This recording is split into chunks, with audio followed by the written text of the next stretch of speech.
연합 뉴스를 통해 최도우 선수의 최근 인터뷰가 공개됐는데요. 최도우 선수는 산토스전 승리 소감부터 경기 전략, 산토스의 논란이 된 발언에 대한 생각, 그리고 다음 경기 계획까지 다양한 이야기를 전했습니다. 먼저 최도우 선수는 산토스전 승리가 확정된 순간에 대해 큰 산에 하나 넘었다는 생각이 들었고 안도감과 함께 기쁨이 밀려왔다고 밝혔습니다. 이번 경기 전략에 대해서는 상대의 연타가 나오는 타이밍을 끊어주는 연습을 많이 했고 한 스텝 전진하면서 받아치는 훈련을 반복했다고 설명했습니다. 특히 2라운드에는 그 전략이 잘 맞아떨어졌다고 말했습니다. 1라운드에 대해서는 뒤로 빠지면서 받아치려다 보니 산토스가 워낙 빨라 정타를 맞히기 어려웠다고 했습니다. 다만 경기 중 벌어진 상황들은 모두 준비했던 과정 안에 있었고 그중 잘된 부분과 잘 안 된 부분이 있었을 뿐이라고 밝혔습니다. 산토스의 논란이 된 발언에 대해서는 악의적인 아시아인 비하라기보다는 별 생각 없이 나온 실수 같다고 말했습니다. 또한 본인 역시 전혀 기분 나쁘지 않았다고 밝혔습니다. 현재 자신의 경기력에 대해서는 과거보다 경험이 많이 쌓였고 기술적인 부분도 확실히 예전보다 나아졌다고 말했습니다. 또한 파워와 체력 면에서도 모두 발전했다고 느낀다고 밝혔습니다. 경기 후 파트리시오 핏불을 콜아웃한 이유에 대해서는 핏불이 랭킹 15위에 있는 선수였기 때문이라고 설명했습니다. 다만 꼭 핏불이어야 하는 것은 아니고 랭킹에 있는 선수들과 싸워 올라가고 싶을 뿐이라고 강조했습니다. 정찬성 대표가 UFC 헌터 캠벨과 차기 매치업에 대해 긍정적인 대화를 나눴다는 소식에 대해서는 다음 경기에 대한 좋은 소식이라고 생각한다면서도 아직 구체적으로 확정된 부분은 없어 조심스럽다고 말했습니다. 보완해야 할 점에 대해서는 지금도 최상급 랭커들과 경쟁할 자신은 있다고 밝혔습니다. 다만 특정 부분만 보완하기보다는 모든 영역에서 발전할 수 있는 부분을 찾아 계속 노력하고 있다고 말했습니다. 차기 경기 계획에 대해서는 현재 다음 경기를 두고 부지런히 이야기를 나누는 중이며 올해 안에 한 경기를 더 치르는 것이 목표라고 밝혔습니다. 마지막으로 팬들에게는 많은 응원과 관심 덕분에 좋은 경기를 펼칠 수 있었다고 감사 인사를 전했습니다. 이어 어린 나이는 아니지만 매 경기 조금이라도 더 발전한 모습을 보여주기 위해 노력하고 있다며 다음 경기에서도 더 진화한 모습으로 찾아오겠다고 밝혔습니다.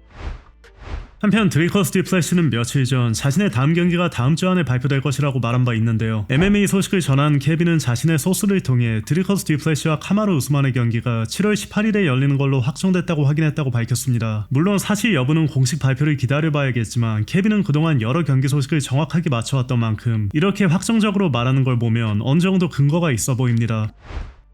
카마루 우스만은 자신이 진행하는 파운드 포 파운드 쇼에서 콜비 코밍턴의 트래시 토크 수위가 코너 맥그리거와 차이 소넨을 넘어섰다고 말했습니다. 얼마 전 콜비 코밍턴이 UFC에 은퇴를 요청했다는 사실이 알려지면서 콜비는 사실상 MMA 커리어를 마무리한 것처럼 보이는데요. 웰터급에서 오랫동안 콜비와 라이벌 관계였던 전 웰터급 챔피언 카마루 우스만은 콜비 코밍턴을 떠올리며 이런 말을 전했습니다. 차일이 트래시 토크를 하는 방식은 독특했어. 그냥 말을 하는 것 같은데 어딘가 웃기기도 했거든. 그리고 워낙 그럴듯하게 말해서 진짜로 미워하기가 쉽지 않았어. 물론 앤더슨 실바와 싸울 때는 브라질 사람들이 차이를 엄청 싫어했지만 그래도 단순히 미워하기만 하기는 어려운 사람이었지. 사람들이 차이를 싫어하고 그가 지기를 바랬다고 해도 그 방식에 대해서는 어느 정도 존중이 있었어. 그러다가 맥그리거가 등장했는데 맥그리거는 또 완전히 다른 종류의 허세와 자신감이 있었어. 그건 또 다른 느낌이었지. 그리고 콜비 코밍턴이 나왔는데 콜비는 완전히 선을 넘어버렸어. 사람들이 뭐야 얘 진심이야 라고 느낄 정도였지. 설령 그게 캐릭터라는 걸 알아도 사람을 화나게 만들었어. 콜비가 하는 말들이 너무 말도 안 되고 황당했는데도 이상하게 사람들 안에서 뭔가를 끌어냈지. 그러니까 콜비가 했던 모든 것들을 보면 그가 넘은 선은 또 다른 종류의 선이었어. 하지만 그 방식이 또 다른 무언가를 만들어냈지. 지금 조시오키도 물론 다른 걸 보여주고 있지만 그건 또 달라. 콜비와 같은 방식은 아니야. 스타일이 다른 거지. 콜비에게는 콜비만의 스타일이 있었어. 그리고 말했듯이 나는 그 점에 고마움을 느껴. 왜냐면 어떤 단계까지 올라가기 위해서는 좋은 댄스 파트너가 필요하거든.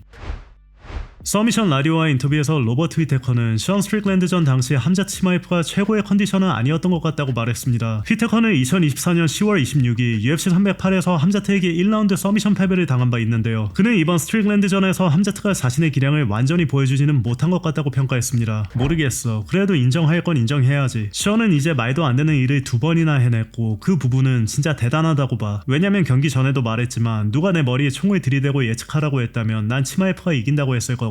그런데 션이 내가 틀렸다는 걸 증명했어. 그러니까 나는 이제 죽은 거나 마찬가지지. 인정할 건 인정해야 돼. 션은 그런 일을 2번이나 해냈고 2번 다 결과를 만들어냈어. 대단한 거지. 근데 이걸 뭐라고 말하기가 어려운 게 결국 스타일이 경기를 만들잖아. 그리고 션과 직접 케이지 안에 들어가 보면 밖에서 보는 우리와는 완전히 다른 무언가가 보이는 건지도 모르겠어. 그러니까 치마이프가 션과 케이지 안에서 마주했을 때는 우리가 밖에서 보는 것과는 다른 뭔가가 보였던 걸까? 왜냐면 그건 나랑 싸웠던 치마이프의 모습이 아니었거든. 드리커스랑 싸웠던 치마이프 치마이프의 모습도 아니었고 기버트 번즈랑 싸웠던 치마이프의 모습도 아니었어. 나도 그게 뭔지는 모르겠어. 근데 어쩌면 션에게는 상대를 그렇게 보이게 만드는 어떤 비밀 같은 게 있는지도 몰라. 사실 그런 장면을 본 게 이번이 처음도 아니잖아. 그래서 나도 잘 모르겠어. 1라운드 이후 함자트가 레슬링을 하지 못하는 걸 보고 놀랐냐는 질문에는 이렇게 답했습니다. 그 경기에서는 그냥 테이크다운 자체가 별로였어. 그게 다야. 그리고 시도 자체도 엄청 적었고 난 드리커스전처럼 치마이프가 계속 테이크다운을 성공시키고 눌러놓고 또 테이크다운하고 또 눌러놓는 장면이 나올 줄 알았거든. 5라운드 내내 그렇게 집요하게 갈 줄 알았어. 그런데 2번 정도 시도하고 나서는 사실상 끝이었지. 그리고 그 테이크다운도 딱히 좋아 보이지는 않았어. 근데 아까 말했듯이 어쩌면 션에게는 사람들을 그렇게 보이게 만드는 뭔가가 있는지도 몰라. 어쩌면 션은 정말 높은 수준의 선수들마저 평범해 보이게 만드는 선수일지도 모르지. 나도 모르겠어. 이제 내가 체급을 올렸으니까 그건 영영 알 수 없겠지. 함자트가 라이트 헤비급으로 올라갈 계획을 가지고 있는 만큼 라이트 헤비급에서 다시 맞붙을 수도 있지 않겠냐는 인터뷰의 말에는 이렇게 반응했습니다. 한편 백악관에서 열리는 시리간 대 알렉스 페레이라 경기에 대해서는 이런 생각을 전했습니다. 난 그 경기가 50대 50이라고 봐. 시리는 확실히 헤비급 체중에서도 움직임이 굉장히 편해 보이고 킥복싱도 정말 좋아. 그런데 타이 투이바사가 시릴에게 펀치를 맞췄잖아. 투이바사가 할 수 있었다면 페레이라도 분명히 할 수 있다고 봐. 페레이라는 킥복서들을 상대하는데 굉장히 익숙한 선수야. 어릴 때부터 계속 해왔던 일이니까. 그래서 진짜 누가 이길지는 아무도 모르는 경기라고 봐. 나는 50대 50이라고 생각해.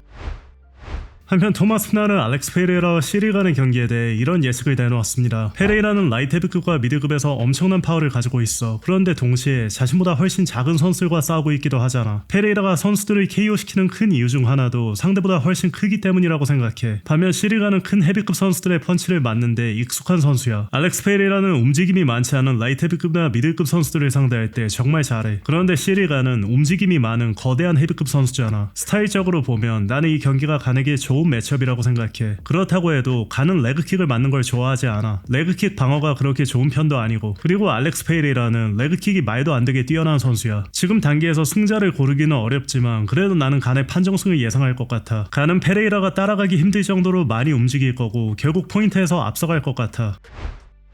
SNS에서 현 UFC 라이트급 챔피언 일리아 토프리아와 복서 라이언 가르시아가 설전을 주고받았습니다. 최근 인터뷰에서 일리아는 자신이 라이언 가르시아와 복싱으로 싸운다면 판정까지 갈 것도 없이 아주 쉽게 KO로 이길 것이라는 생각을 전했는데요. 해당 영상을 접한 라이언 가르시아는 SNS에 이런 글을 올리며 반응했습니다. 넌 MMA 기준으로는 졸라 좋은 타격가야. 근데 딱 거기까지지. 나랑 싸우고 나면 넌 차를 마시고 있는 게 아니라 빨대로 밥을 먹고 있을 거야. 네 영역에서 놀아. 나도 기꺼이 내 영역에 있을 테니까. 이에 일리아는 이렇게 맞받아쳤습니다. 넌 하이프만으로 이름을 쌓았지. 나는 레전드들을 재우면서 내 이름을 만들었고 내가 너한테 복싱 레슨을 해줄게. 우린 같은 레벨이 아니야. 네가 9월에 싸우는 그 놈도 데려와. 같은 링에서 둘 다 이겨줄 테니까. 그러자 가르시아는 다시 이렇게 응수했습니다. 난 네가 평생 복싱을 해도 못 따라갈 수준의 복서들을 재우면서 내 이름을 만들었어. MMA 파이터들이 복싱에 도전했다가 어떻게 되는지 너도 많이 봤잖아. 너도 그냥 복서한테 KO 당하고 돈이나 챙기려는 또 하나의 UFC 하이프일 뿐이야. 이에 일리아는 가르시아의 약물 논란을 언급하며 이렇게 반응했습니다. 네 커리어에서 가장 큰 승리는 스테로이드 덕분에 나온 거잖아. 그러니까 네 자신감이 거기서 나오는 거야? 흥미롭네. 끝으로 가르시아는 이렇게 답했습니다. MMA 파이터들은 원래 다 약물 쓴다고 악명 높지 않냐? 닥쳐. 네가 계속 그 입을 못 닫고 있으니까 9월에 내 경기 끝나고 진짜 너랑 붙어야 할 수도 있겠다. 그냥 널 완전히 때려 눕혀버리려고. MMA 파이팅에 따르면 캐틀린 BA라는 더 이상 UFC 로스터에 포함되지 않은 걸로 전해졌습니다. 이로써 벤터급 랭킹 5위인 BA라는 지난 5월 16일 제클린 카발칸티를 상대로 승리를 거뒀음에도 불구하고 UFC와 결별하게 됐습니다. BA라는 UFC에서 거의 10년 동안 활동하며 총 15경기에서 10승을 거뒀고 그 과정에서 사라 맥맨, 캣 징가노, 미샤 테이트, 홀리엄 등을 상대로 승리를 거둔 바 있습니다.